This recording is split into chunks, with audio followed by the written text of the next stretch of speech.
Halo anak-anak, kembali lagi bersama Ibu. Untuk hari ini kita akan membahas tugas pertama Teorema Pythagoras bagian 2. Kita lihat nomor berikutnya dari bagian yang pertama. Kita lanjut ke soal nomor 6. Ada soal seperti ini. Ada ukuran panjang sisi segitiga. Manakah yang membentuk segitiga siku-siku? Penyelesaian. Jika kalian menemukan soal seperti ini, maka kalian harus mengingat kembali beberapa poin, yaitu yang pertama mengenai segitiga lancip. Ketika segitiga lancip, maka sisi miring kuadrat itu lebih kecil nilainya dibandingkan sisi alas kuadrat ditambah dengan sisi tegak kuadrat.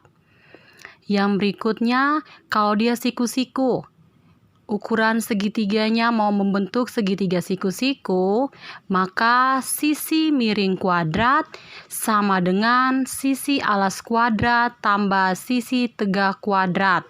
Dan yang ketiga, untuk segitiga tumpul, maka sisi miring kuadrat lebih besar sisi alas kuadrat tambah sisi tegak kuadrat. Karena yang di soal yang diminta adalah segitiga siku-siku, maka poin ini atau yang sisi miring kuadrat sama dengan sisi alas kuadrat tambah sisi tegak kuadrat yang kita gunakan. Untuk cara penyelesaiannya kita lihat pilihan jawaban A ada 5 cm, 10 cm, dan 15 cm. Baik, dari bilangan-bilangan tersebut, maka kalian pertama kali menentukan adalah sisi alasnya yang mana, sisi tegaknya yang mana, sisi miringnya yang mana. Sekedar informasi untuk kalian, pada umumnya sisi miring itu selalu lebih panjang dari sisi lainnya. Itu memang selalu seperti itu. Jadi dari 5, 10, 15, maka yang menjadi sisi miring adalah 15. Sedangkan sisi alas dan sisi tegak itu biasanya untuk sisi alas yang paling kecil, sedangkan sisi tegak yang sedang atau yang berada di tengah dari nilai yang paling kecil dan paling besar. Maka di sini SA-nya sama dengan 5, ST-nya sama dengan 10, SM-nya sama dengan 15. Untuk penyelesaian, kita letakkan rumus yaitu SM kuadrat titik-titik. Kenapa titik-titik anak-anak? Karena kita belum mengetahui simbol apa yang mau kita pakai. Apakah sama dengan, ataukah lebih besar, ataukah lebih kecil. Maka SM kuadrat titik-titik SA kuadrat tambah ST kuadrat. Kita masukkan bilangan-bilangannya. SM-nya 15, maka 15 kuadrat titik-titik SA 5, maka 5 kuadrat ditambah dengan ST-nya 10 kuadrat. 15 kuadrat adalah 15 dikalikan dengan 15, hasilnya 225. 5 kuadrat 25, 10 kuadrat 100. 225 titik-titik 125. 125 ini didapat dari 25 ditambah 100. Maka bisa kita lihat di sini 225 lebih besar dari 125. Karena hasilnya lebih dari, maka segitiganya adalah segitiga tumpul. Maka pilihan atau option jawaban dari A adalah salah. Kita lanjut bagian B. 4 cm, 6 cm, 10 cm. Langkah pertama masih sama, kita tentukan dulu. Ingat ya anak-anak, untuk soal tidak selalu berurutan.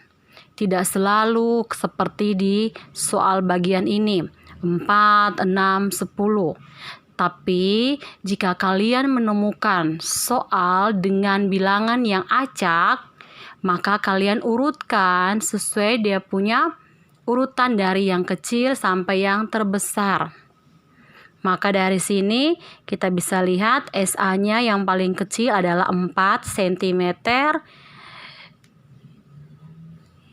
Yang berikutnya ST sama dengan 6 dan SM atau yang paling panjang sisinya adalah 10 cm. Sama seperti tadi, kita masukkan dalam rumus yaitu SM kuadrat titik-titik SA kuadrat tambah ST kuadrat.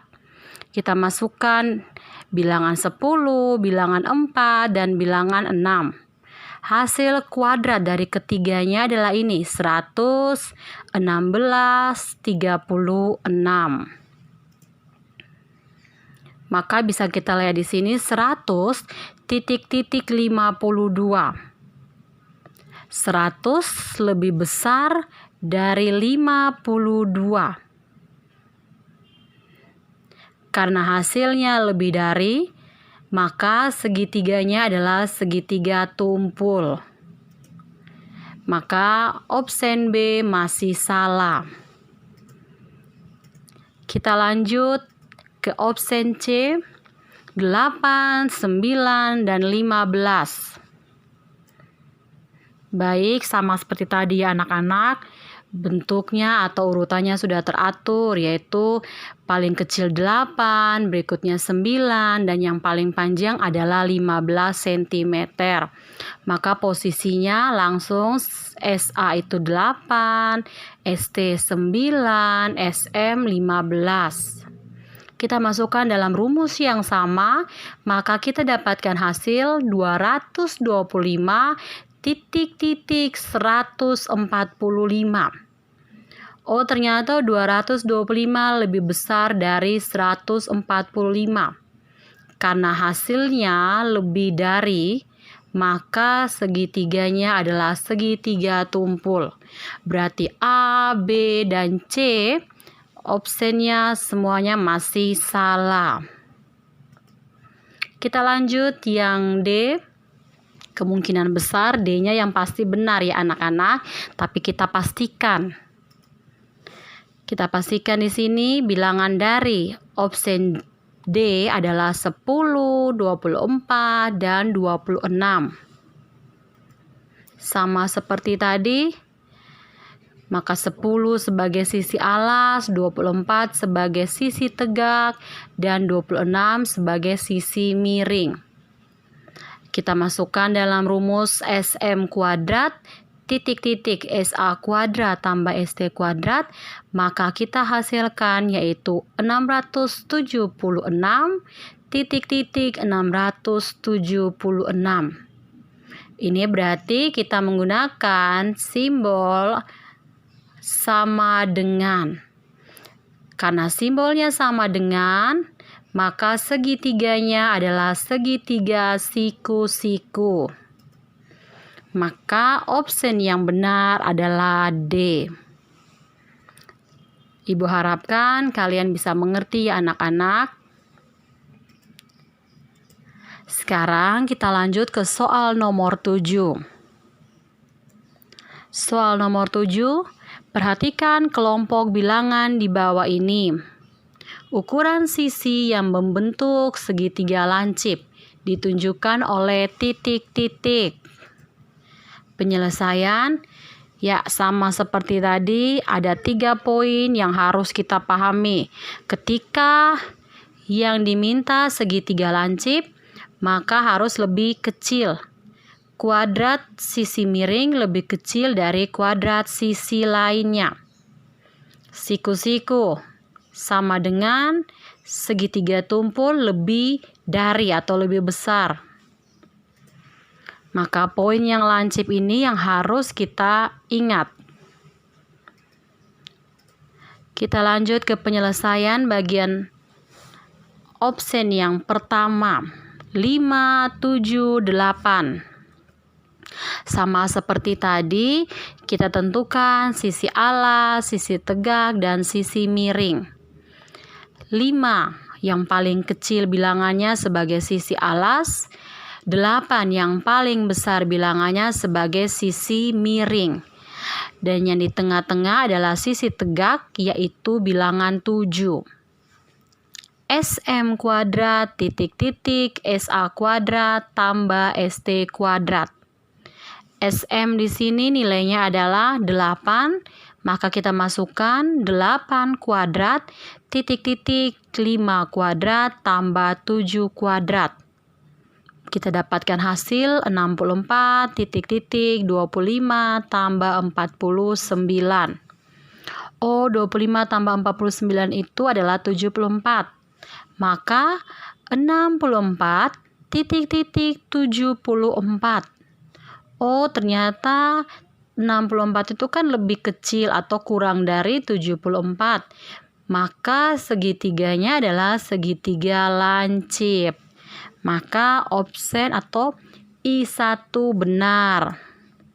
Kita lanjut. Untuk I2. 5, 12, 13. Sama ya anak-anak, seperti proses yang tadi, kita dapatkan hasilnya di sini adalah 169 sama dengan 169. Ingat kembali, ketika sama dengan, maka segitiganya adalah segitiga siku-siku. I2 itu siku-siku. Berarti tidak ya anak-anak. Kita lanjut. I3, 16, 28, 32. Rumusnya tetap sama. Kita masukkan bilangan-bilangan yang ada. Maka kita dapatkan 1024 titik-titik 1040. 1024 itu lebih kecil atau kurang dari 1040. Karena hasilnya kurang dari, maka segitiganya adalah segitiga lancip. Berarti I3 benar ya anak-anak. Kita lanjut I4. Dengan rumus yang sama, kita dapatkan di sini 1156 titik-titik 1129.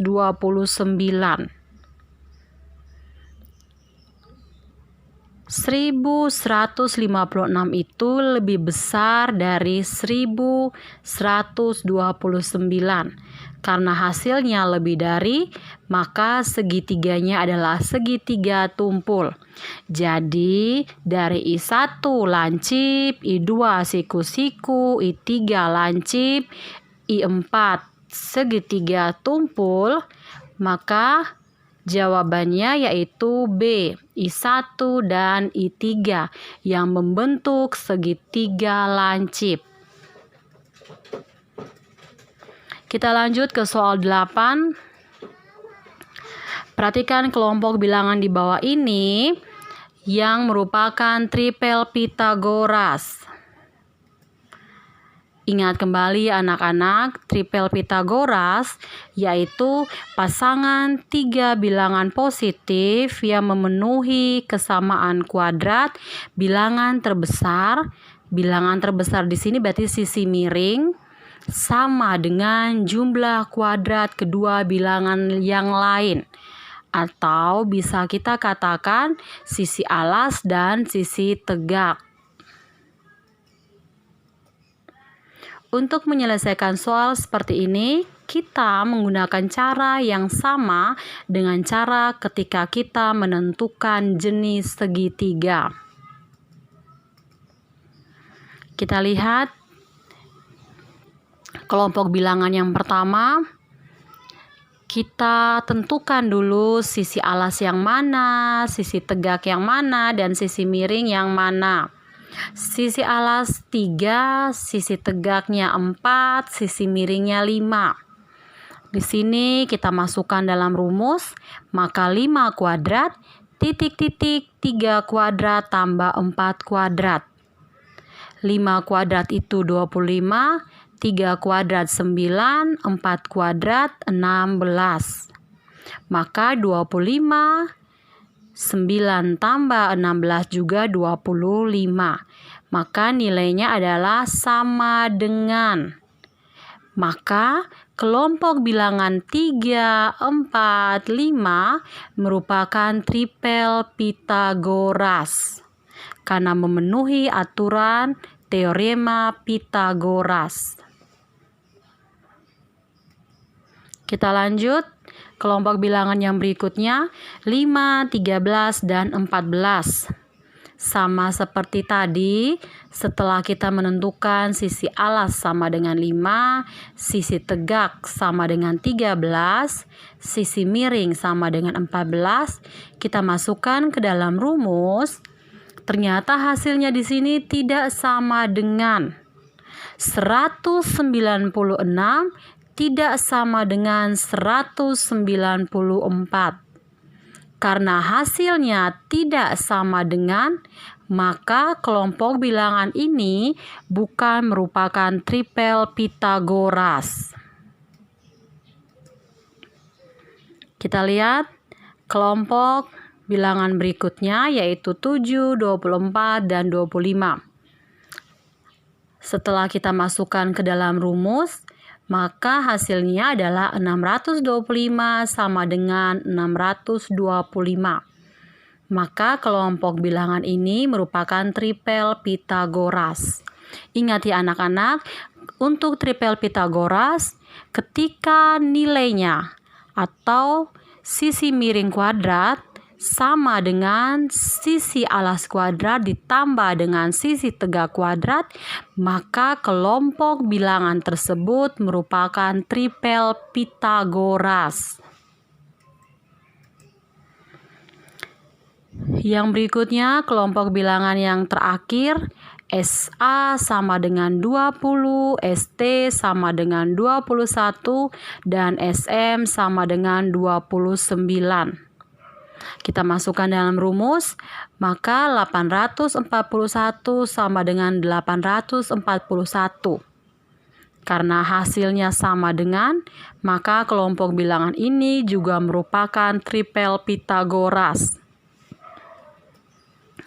Dari soal, maka yang merupakan tripel Pythagoras adalah I1, I3, dan I4. Tidak ada dalam pilihan jawaban ya anak-anak, tapi Ibu harapkan kalian tahu atau mengerti proses pengerjaannya. Kita lanjut ke soal 9. Ada tampilan gambar seperti ini. Yang diminta adalah panjang DA. DA itu sama dengan AD. Untuk penyelesaian, ada soal gambar seperti ini, maka jika kita melihat dengan baik-baik secara cermat, maka ada dua segitiga yang terbentuk. Yaitu gambar 1 ini Ibu tampilkan gambarnya seperti ini dan gambar 2 seperti yang ada di layar. Gambar 1 segitiga yang ini yaitu AB-nya 8, BC-nya 6. Maka dengan sendirinya AC di sini adalah sisi miring karena berhadapan dengan sudut siku-siku. 8 sebagai sisi tegak, 6 sebagai sisi alas. Sedangkan untuk gambar 2, ternyata dari AC yang kita dapatkan di gambar 1 ini, posisinya sekarang menjadi sisi tegak untuk gambar 2 kalau kita lihat baik-baik. Sedangkan di depan sudut C ini adalah sisi miring. Dan di bagian bawah ini adalah sisi alas. Otomatis untuk mendapatkan AD, kita butuhkan AC ini dulu. Maka kita harus selesaikan gambar 1. Gambar 1 kita masukkan dalam rumus sisi miring atau rumus untuk mencari panjang sisi miring sama dengan akar kuadrat dari sisi alas kuadrat tambah sisi tegak kuadrat. Kita dapatkan sisi miring pada gambar 1 adalah 10. Setelah itu, kita lanjut ke gambar 2 untuk mendapatkan sisi miring atau yang ditanya dari soal yaitu DA. Masih sama, kita menggunakan sisi miring juga, tapi untuk kali ini sisi tegaknya adalah 10 yang kita dapatkan dari sisi miring pada gambar yang pertama. Kita masukkan bilangan-bilangannya. SA di sini adalah 24, maka 24 pangkat 2 ditambah ST atau sisi tegaknya. Di sini kita pakai adalah 10 yang kita dapat pada gambar pertama. SM sama dengan akar dari 576 tambah 100. SM sama dengan 676. SM sama dengan 26. Maka pilihan jawaban atau option yang benar adalah B, 26 cm. Kita lanjut ke soal terakhir nomor 10. Ada soal seperti ini. Luas 1 segitiga siku-siku 150 cm persegi anak-anak. Jika panjang salah satu sisi siku-sikunya 15 cm, panjang sisi miringnya adalah titik-titik. Penyelesaian. Oke. Untuk soal seperti ini, Ibu cuma mau mengingatkan kembali kalian mengenai ini. Jika panjang salah satu sisi siku-sikunya, atau biasa kalimatnya lainnya adalah panjang salah satu penyikunya. Itu sama arti ya anak-anak. Penyiku di sini maksudnya adalah ini kan sudut siku-siku.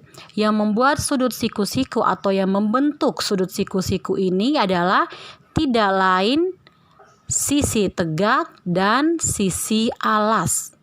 Maka sudut penyiku terbentuk, sudut siku-siku terbentuk dari sisi tegak dan sisi alas. Maka panjang sisi penyikunya tidak lain adalah sisi tegak atau sisi alas. Di situ kalian bebas menentukan mau salah satu siku-sikunya ini, salah satu sisi siku-sikunya ini mau sebagai sisi tegak atau sisi alas. Itu bebas kalian tentukan. Kita masukkan dalam rumus di sini untuk mencari sisi miring, maka kita butuhkan rumus ini kan anak-anak. Sisi alas kuadrat tambah sisi tegak kuadrat diakarkan. Tapi berdasarkan soal, kita hanya baru memiliki salah satu sisi penyiku. Tidak sisi tegak atau sisi alas.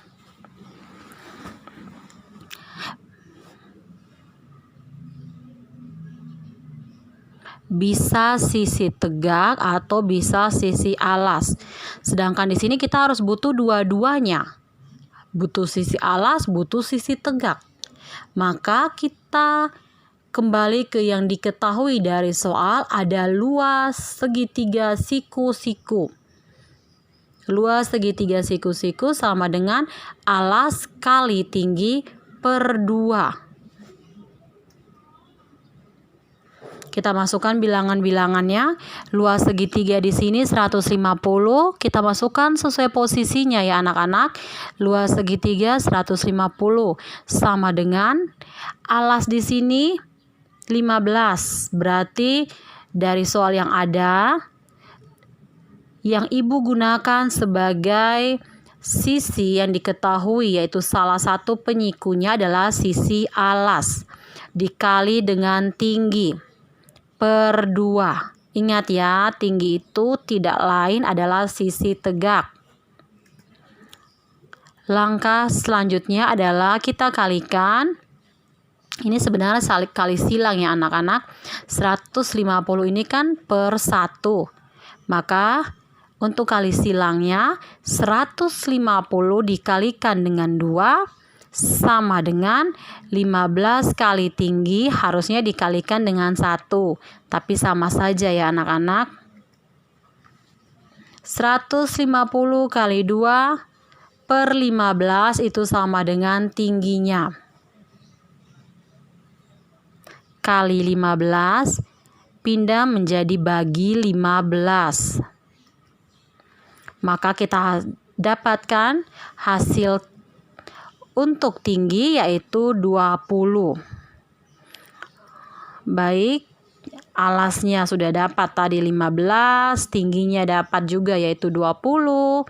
Atau sudah kita ketahui, maka kita masukkan ke dalam rumus SM sama dengan akar dari 15 kuadrat tambah 20 kuadrat.